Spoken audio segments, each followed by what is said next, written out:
UK home office ने बर्तानिया में गैर कानूनी तौर पर दाखिल होने वाले माइग्रेंट्स की मदर कंट्री पर दिलचस्प किस्म का बैन लगा दिया है। वजीर आजम और सदर को भी वीजा नहीं मिलेगा। Visit visa, student visa, business visa, सब कुछ बैन कर दिया जाएगा। आखिर हुकूमत ने इतना सख्त फैसला क्यों किया और इस वीजा बैन की शराइत इतनी सख्त क्यों है कि आम शहरी के बजाय उस मुल्क के सदर और वजीर आजम भी यूके का वीजा हासिल नहीं कर सकेंगे? इंतहाई दिलचस्प मालूमात इस वीडियो में मौजूद हैं। बिस्मिल्लाहिर्रहमानिर्रहीम। देश परदेश में मैं हूं आपका मेजबान इमरान असगर। शबाना महमूद ने जहां पर बहुत से बैन मुतारिफ कराए जिसका मकसद सिर्फ यही है कि ब्रोकन इमिग्रेशन सिस्टम को किसी तरह पटड़ी पर लाया जाए, वहीं पर एक दिलचस्प किस्म का बैन मुतारिफ कराया गया। वो बैन ये है कैसे तमाम इलीगल इमिग्रेंट जो कि बर्तानिया में दाखिल हुए, कानून तोड़ा, सजाएं भी पा चुके, अब हुकूमत इनको डिपोर्ट भी करना चाहती है, इनको काबू भी कर लेती है, इनकी मदर कंट्री का भी पता चल जाता है। लेकिन जैसे ही उनको डिपोर्ट करने का वक्त आता है तो उनकी मदर कंट्री एतराज उठाती है और यहां तक कह देती है कि ये तो हमारे बशिंदे ही नहीं है, आप इसको दुनिया के किसी भी कोने में भेज दें। अब ऐसे शख्स के लिए मजबूरी बन जाती है, बर्तानिया पर बर्डन है कि वो इस शख्स को अपने पास रोक कर रखे। अब ऐसे लोगों की तादाद इतनी ज्यादा बढ़ती जा रही है कि गैर कानूनी इमिग्रेंट्स एक जानिब, लेकिन वो इमिग्रेंट जो कि कन्विक्ट हो चुके, सजा पा चुके, उनका जाइलम फेल हो चुका, उनके क्लेम तमाम अपीलें खत्म हो चुकी, अब उनकी मदर कंट्री वापस लेने को तैयार नहीं। तो बर्तानिया ने फैसला किया है कि हम ऐसे ममालिक के ऊपर बैन लगाएंगे और यह बैन सबसे पहले विजिट वीजा रोकेगा। वहां के लोगों के चाहे कितने भी फास्ट प्रायोरिटी जो वीजा अप्लाई करें उनको वीजा नहीं मिलेगा, स्टूडेंट वीजा नहीं मिलेगा, वर्क वीजा नहीं मिलेगा।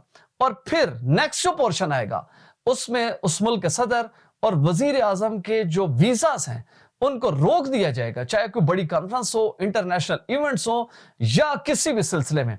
वहां के सदर या वजीर आजम अगर बर्तानिया आना चाहते हैं तो जनाब अब से उनको वीजा नहीं मिलेगा। हुकूमत ने टॉप प्रायोरिटी पर 3 ममालिक का जिक्र किया है। उन 3 ममालिक में अफ्रीका के अंगोला, नामीबिया और डेमोक्रेटिक रिपब्लिक ऑफ कॉन्गो शामिल है। आखिर बर्तानिया ने इन 3 ममालिक का इंतखाब क्यों किया? सबसे पहले तो यह कि बर्तानिया इन 3 ममालिक को सामने रखकर एक मिसाल कायम करने जा रहा है कि देख लें ये वो 3 ममालिक हैं जिन्होंने हमारे साथ कॉपरेट नहीं किया और इमिग्रेशन का सारा प्रूफ ऑफ बर्डन बर्तानिया पर ही डाल दिया। देखें यूके एक ऐसा मुल्क है जहां पर एक इन्फ्लक्स है इलीगल इमिग्रेशन का और लीगल इमिग्रेशन का। अब लोग बर्तानिया में पहुंचकर उसको छोड़ना नहीं चाहते। अब बर्तानिया ही इनको एब्जॉर्ब करे, वही इनके अखराजात उठाए, वही इनको अकोमोडेशन दे, वही इनके जाइलम क्लेम को दूर तक लेकर चले और तमाम अखराजात करे।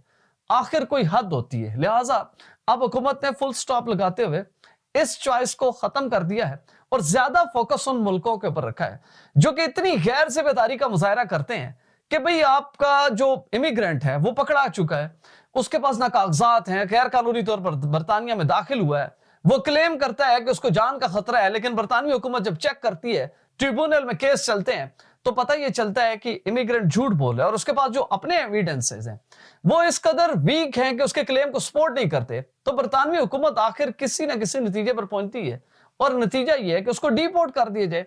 लेकिन ये जो 3 मुल्क मैंने आपको अफ्रीकन बताए ये हमेशा इनकारी हो जाते हैं और हुकूमत के लिए ज्यादा कश्मकश बनते हैं क्योंकि उन लोगों को संभालना, फिर वो अफ्रीकन लोग हैं जिनको ना समझ आती है कि दिन है कि रात है, जुर्म करने में वो इंतहाई आगे हैं, पुलिस वालों तक को वो मुकाबला कर लेते हैं। तो हुकूमत ये चाहती है कि इन ममालिक के ऊपर सख्ती की जाए ताकि इनको एहसास दिलाया जाए कि आप जिम्मेदार मुल्क बने और बर्तानिया का साथ दें ताकि इसके जो ब्रोकन सिस्टम है उसको किसी हद तक सपोर्ट किया जाए।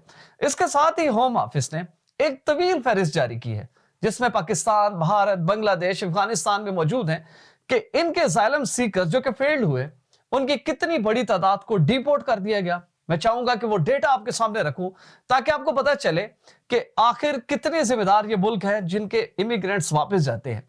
लेकिन बर्तानवी हुकूमत ने यह भी क्लियर कर दिया है कि इसका यह मतलब नहीं है कि यह बैन सिर्फ 3 ममालिक तक रहेगा। इस बैन को मिसाल बनाकर दीगर तमाम ममालिक को हिट किया जाएगा कि अगर आप भी अपने माइग्रेंट्स को वापस लेने में इनकारी होंगे तो आपके साथ भी यही सलूक किया जाएगा और आपके सदर और वजीर आजम भी वीजा तलाश करते फिरेंगे। बर्तानवी होम ऑफिस से जो फहरिस्त जारी की है, जो डेटा है बहुत इंपॉर्टेंट है, वो मैं रखता हूं आपके सामने। जो डेटा आपके सामने ओपन हुआ है इसके ऊपर वाज़े लिखा percentage of rejected asylum applicants return to home countries. इसमें अल्बानियन तकरीबन 90% रिजेक्ट हुए, वापस चले गए। होंडुरास 57%, ब्राजील 51%, कोलंबियन 45%, काजाकिस्तान के 44%, ताजिकिस्तान के 29%, किर्गिजिस्तान के 29%, जॉर्जिया के 28%, Russian 28%, Uzbekistan 26%, Indian 24%, Algeria 14%, Afghanistan 13%, Indonesia 13%, Nepal 11%, घाना 11%, चाइना 10%, थाईलैंड 9%, मोरक्को 9%, मलेशिया 8%, तुर्की 7%, पाकिस्तान 7%, इसी तरह चाड, नाइजीरिया, ईरान और वियतनाम मौजूद हैं। अब इसमें वाज़े तौर पर नजर आ रहा है कि हुकूमत का फोकस है कि जिस तरह ये ममालिक अपने फेल्ड असाइलम सीकर्स को वापस ले रहे हैं, उनको काबू किया जाए, और ऐसे तमाम लोग जो कि कन्विक्ट हो चुके हैं। क्योंकि आपको पता है कि बरतानिया में जो सेक्स क्राइम है, अब ये रूल बन चुका है कि कोई भी शख्स अगर इसमें कन्विक्ट होता है, उसके पास अगर ILR है, उसकी ILR मनसूख करके उसको उसके मुल्क में डिपोर्ट कर दिया जाएगा। उसके पास रेफ्यूजी स्टेटस है, वो उससे छीन लिया जाएगा और ऐसे लोगों को भी डिपोर्ट कर दिया जाएगा। लेकिन उनकी मदर कंट्रीज की जानिब से मुसलसल ताखीरी हरबे अपनाए जाते हैं, जिससे न सिर्फ बरतानिया को उस शख्स के लिए इखराजात उठाने पड़ते हैं, कानूनी जितने मराहिल हैं वो तय करने पड़ते हैं, और सारे इखराजात बरतानवी टैक्स पेयर करते हैं। अब ऐसा कौन सा मुल्क होगा कि जिसके टैक्स पेयर पैसे अदा करते हैं कि आप हमारे लिए सहूलियात दें, हमारे लिए सिविक फैसिलिटीज बढ़ाएं, हमारी जो यूटिलिटीज हैं, जो इकोनॉमिक क्राइसिस है उसको कम करें, लेकिन उनके पैसे बजाय उन पर खर्च होने के उन इमिग्रेंट्स या माइग्रेंट्स के ऊपर खर्च हो रहे हैं जो जिन्होंने ना सिर्फ बरतानिया के सिस्टम को चीट किया, उसको ब्रेक किया, उसका कानून तोड़ा, कानून तोड़ के बरतानिया में दाखिल हुए। होना तो ये चाहिए उन लोगों को सजा दी जाए, लेकिन यूके जैसा मुल्क ना सिर्फ उनको पनाह देता है, उनकी सेफ्टी का ख्याल रखता है, उनके तमाम तरह हकूक पूरे करने की हद तक उल इम्कान कोशिश करता है ताकि किसी भी तौर पर किसी इंसान के साथ ज्यादती ना हो। लेकिन उन माइग्रेंट के जो ममालिक हैं, जो असल उनके मुल्क हैं, जो कि उनकी नेशनैलिटी है, जो मदर कंट्रीज हैं, जहां पर उनकी पैदाइश है, वो मुल्क उनको ऑन नहीं करते। लिहाजा अब हुकूमत ने ये एज अ पेनल्टी उन ममालिक के ऊपर वीजा बैन मुतारिफ करा दिया है, जिसमें टॉप प्रायोरिटी 3 अफ्रीकन मुल्क हैं। उसके बाद ये वीजा बैन दीगर ममालिक की जानिब बढ़ाया जाएगा और ऐसे तमाम ममालिक टारगेट बनेंगे जिनके जो हुकाम हैं वो अपने माइग्रेंट्स के खिलाफ एक्शन नहीं करते या उनको रिसीव करने से इनकार करते हैं। ऐसी तमाम सहूलियात जो कि बरतानवी हुकूमत अदा कर रही है, लेकिन उसके इवज वो मदर कंट्री जो है वो इंसाफ नहीं करती, तो इसकी सजा अब सिर्फ उस इमिग्रेंट को नहीं मिलेगी बल्कि पूरे मुल्क को दी जाएगी। तमाम वीजा बंद, सदर और वजीर आजम भी वीजे तलाश करेंगे और तमाम वो तगड़े किस्म के सियासी अफराद जिनके बोल बच्चन इतने बड़े होते हैं कि उसके ऊपर पॉलिसीज बन जाती हैं, लेकिन वो यूके में दाखिल नहीं हो सकेंगे। यह सिलसिला जारी है और जैसे जैसे इमिग्रेशन डिस्क्लोज हो रही है हम आपको अपडेट रखेंगे। दोस्तों, हमारी वीडियो अच्छी लगी हो चैनल जरूर सब्सक्राइब करें, बेल आइकन को प्रेस करें, हमारी वीडियोस को ज्यादा से ज्यादा शेयर करें, और अगर आप भी ऐसी क्वालिटी फुटेज बनाना चाहते हैं तो बिलाल प्रोडक्शन के ईमेल पर जरूर राब्ता करें। वीजा, इमिग्रेशन, इनसे जुड़े दीगर मसाइल के हल के लिए देखते रहिए देश परदेश इमरान असगर के साथ।